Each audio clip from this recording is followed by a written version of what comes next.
So this episode is about diversifying my income for furniture refinishing.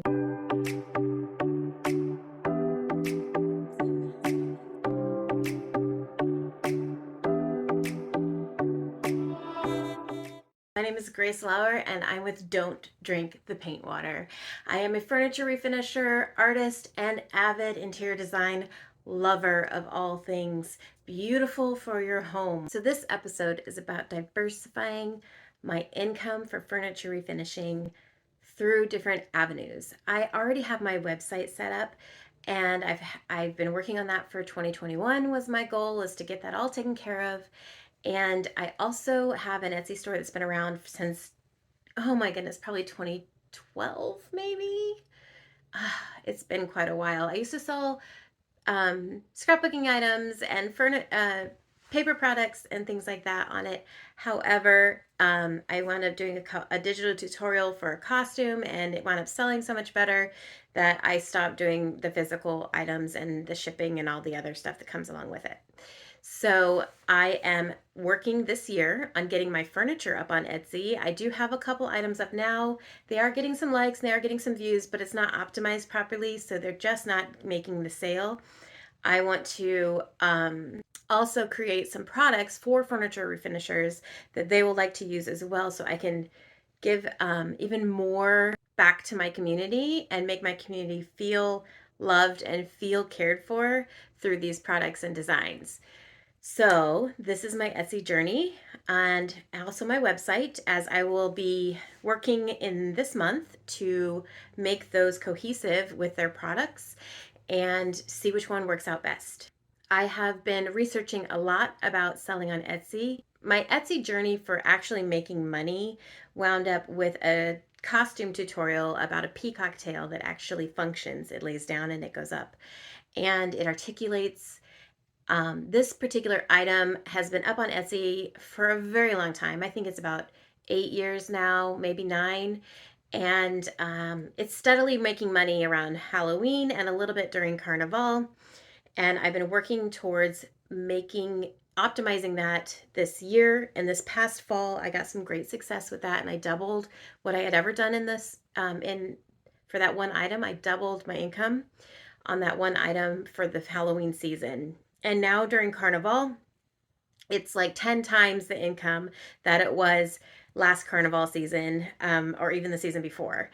So I have been working very well on that and I really have liked the results. So now I'm moving a lot of my furniture refinishing stuff, not only for my website to and my digital products for my website to Etsy so that I can run both side by side and see how they're doing, which one works best. And I also want to start selling my furniture on Etsy. That's not selling in my local market because it's stuff I love and my style is not necessarily what the locals like. And I just recently moved to this market here in San Antonio, so I have done a lot of research in the last year and I've tried different things on what sells and what doesn't sell with my furniture. And I think I pinpointed that down. So if I can sell it locally, I will because I won't have the Etsy fees. But if I can't, I need to know how to sell online and ship. So that is part of my Etsy journey as well, is diversifying that, gaining a higher and larger customer base, and being able to really enjoy the process again of furniture refinishing and not have that imposter syndrome in my head saying, they're not buying it, they don't love it, what's wrong with me? Yeah, nothing's wrong with you, okay? So I will be talking about all of that stuff in this podcast, and I am super excited to share with you my Etsy journey and my website journey and my furniture refinishing journey. So it's all kind of hand in hand and it all works together. And it does seem like a lot, but remember, I've spent the last year really honing into my business, really working hard on my website, and really working hard on my local market for my furniture refinishing. So all of that's done, okay? And so this Etsy thing is added on to that. So we're going to do Etsy for furniture refinishing and diversifying my income, not just selling furniture. So I hope you join me in this podcast journey, and this is the very first episode. So I've been researching Etsy a lot over the last month. And before I really get into everything that I'm putting up on Etsy because you have to find what works for you. And hopefully this will work for me. It may not work. I don't know. It might be a big mistake and a big waste of time, but we will see. So, what I've been doing is researching products that are passive income. And I've been researching things like digital products that I can create. I've been researching things like print on demand products that a company will fulfill if I create the graphics and the design. So Etsy still allows that even though somebody is manufacturing it and shipping it to my customer. But I created the design, I created the imagery that goes on that item, therefore Etsy will allow it. So I'm doing these things so I don't have to, if I put in the work now, I'm not having to put in the work later, and somebody else will make that item and somebody else will ship that item to my customer. And I do get product samples and I do work on things like that and make sure it's 100% quality products that I'm giving to my customers, because the last thing I need is something that's going to fall apart and get a bad review, and the manufacturer is not my fault. So I want them to have the best of the best because then I can trust my manufacturers and my customers can trust me. So researching the print on demand has been pretty interesting process. I love graphic design, so I do a lot of that kind of stuff anyway. I love taking photos and I love doing all those things that go along with that. It is a little bit um, new for me though, as far as like putting them on products to sell. So I definitely have a learning curve, I'm sure, here with what type of wording and what type of graphics will actually go with my furniture refinishing community. I did notice though, as I was searching for my own self, and this is what got me into it, I wanted a t-shirt that said something about furniture refinishing because I do love it and it is my passion. And it just seemed like they were all copy and pasted from other industries. Somebody had created a single graphic and then just kept changing over and over and over all of the careers or hobbies that they had in that graphic. So it might be like, I'm a plumber, what's your superpower? Or whatever. I'm a furniture refinisher, what's your superpower? And that kind of a deal. And no, there's nothing wrong with that. They're trying to mass produce and attract people from all different industries. And that's their strategy, and that's fine. But I wanted to create something unique and different just for my furniture refinishing friends. And that, I hope, is you. So if you're interested, my Etsy store is actually www.uniquelygrace.etsy.com, and you can find all of my furniture refinishing swag there. And of course, I'm going to give it a little plug while you're watching. So with the print on demand, what you do is you create the graphic and then you find a company that is going to be able to put that graphic on different products, and you can create a collection of that product, or of that graphic on different products. So I'm offering t-shirts and sweatshirts and long sleeve shirts and thermal mugs and wine glasses and the things I think my furniture refinisher friends would love. So I've created usually about 10 products per design, and I'm offering those in multiple colors if they're available by the manufacturer. I do go through and manually make sure that every product looks, or every color of product looks good with every design I have, because you want the color schemes to look good on the backgrounds.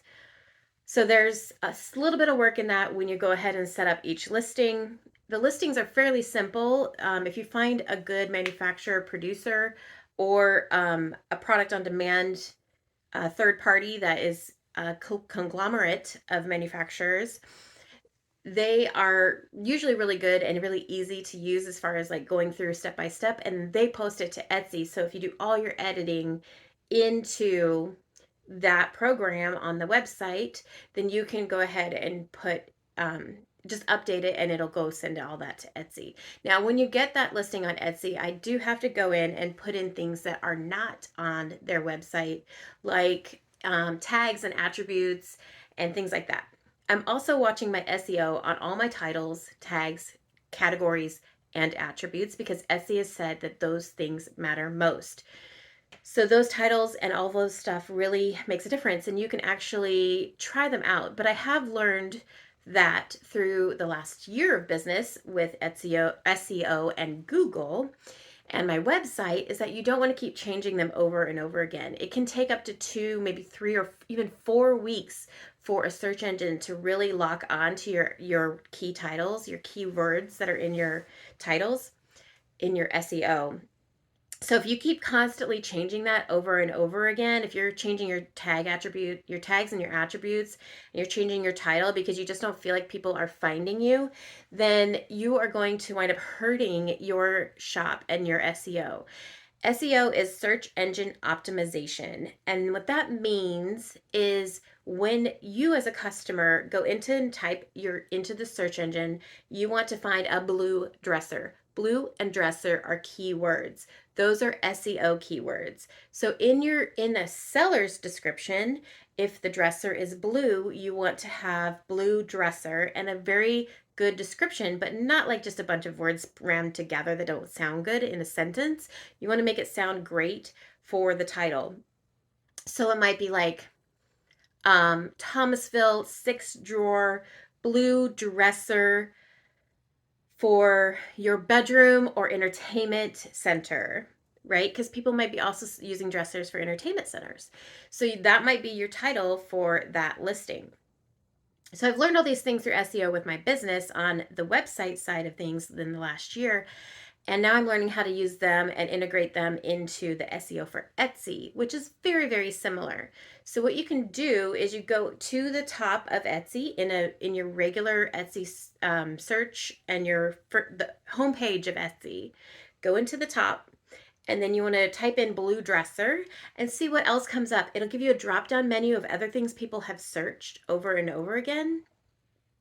And so you want to make sure that your keywords, that anything that people have typed in there and a search, it might be like 6-drawer blue dresser, or it might be blue dresser entertainment center, or it might just be blue entertainment center, and see what comes up with Etsy and their suggested lists.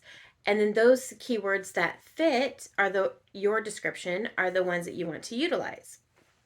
There are many other ways you can do this, and that includes paying other websites or apps or Chrome extensions to utilize, and that will make it much faster. But in the beginning, this is the way you start. So I'm optimizing SEO, I'm adding POD products, and I am adding digital products.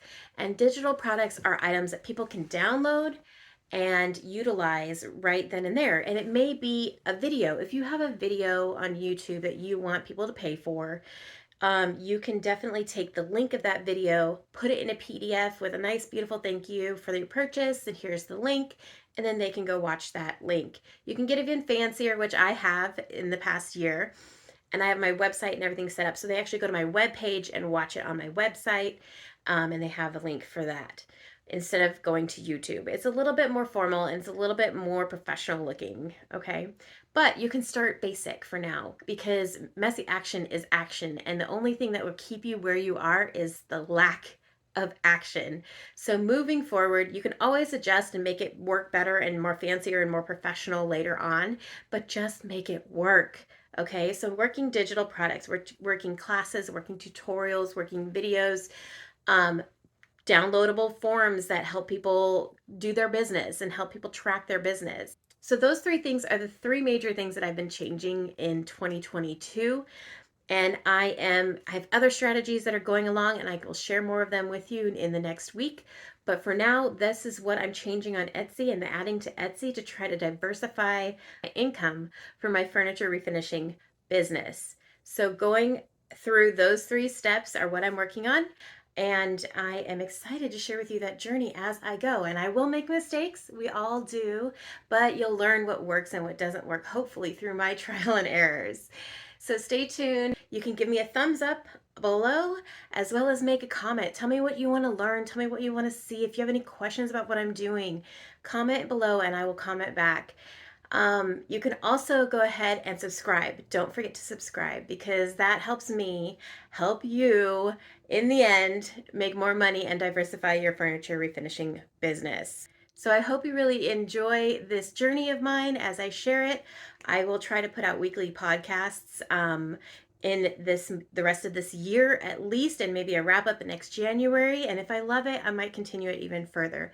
But that's the goal for 2022. So let's see what happens. So stay tuned. Thank you very much for listening and watching. Like, subscribe, and comment below. I hope to see you soon.